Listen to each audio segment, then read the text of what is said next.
Assalamualaikum warahmatullahi wabarakatuh. Kita akan mempelajari tentang andragogi ya. Pengertian andragogi itu adalah pendidikan tentang mempelajari orang dewasa ya. Pendidikan sendiri artinya proses pengubahan sikap atau tata laku seseorang atau kelompok orang dalam usaha mendewasakan manusia melalui upaya pengajaran dan pelatihan. Sedangkan orang dewasa itu diartikan dengan manusia yang bukan anak-anak atau remaja lagi. Maksudnya manusia yang berada pada fase setelah remaja.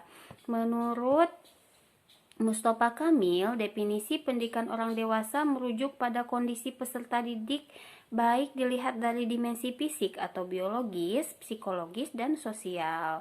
Artinya seseorang dikatakan dewasa secara biologis apabila ia telah mampu melakukan reproduksi. Adapun dewasa secara psikologis berarti seseorang telah memiliki tanggung jawab terhadap kehidupan dan keputusan yang diambil. Kemudian dewasa secara sosiologis berarti seseorang telah mampu melakukan peran-peran sosial yang biasa berlaku di masyarakat ya. Dewasa berdasarkan dimensi psikologis dapat dilihat dan dibedakan dalam 3 kategori ya. Yang pertama disebut dewasa awal atau early adult ya, rentangan usianya dari usia 16 sampai dengan 20 tahun. Yang kedua dewasa tengah atau disebut middle adult dari 20 sampai 40 tahun, dan yang terakhir yaitu dewasa akhir atau late adults ya, dari 40 sampai 60 tahun.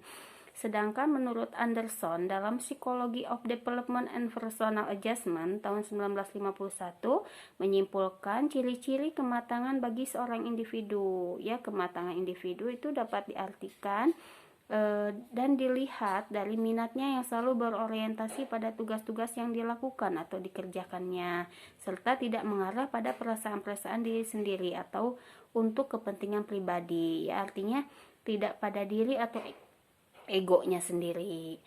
Kemudian tujuan-tujuan yang dikembangkan dalam konsep dirinya itu jelas ya, dan selalu memiliki kebiasaan kerja yang efisien.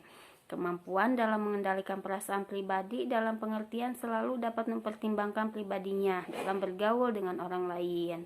Kemudian memiliki pandangan yang objektif dalam setiap keputusan yang diambilnya ya. Siap menerima kritik atau saran untuk meningkatkan diri, bertanggung jawab atas segala usaha-usaha yang dilakukan, dan bisa bisa menyesuaikan diri dengan situasi-situasi yang baru ya.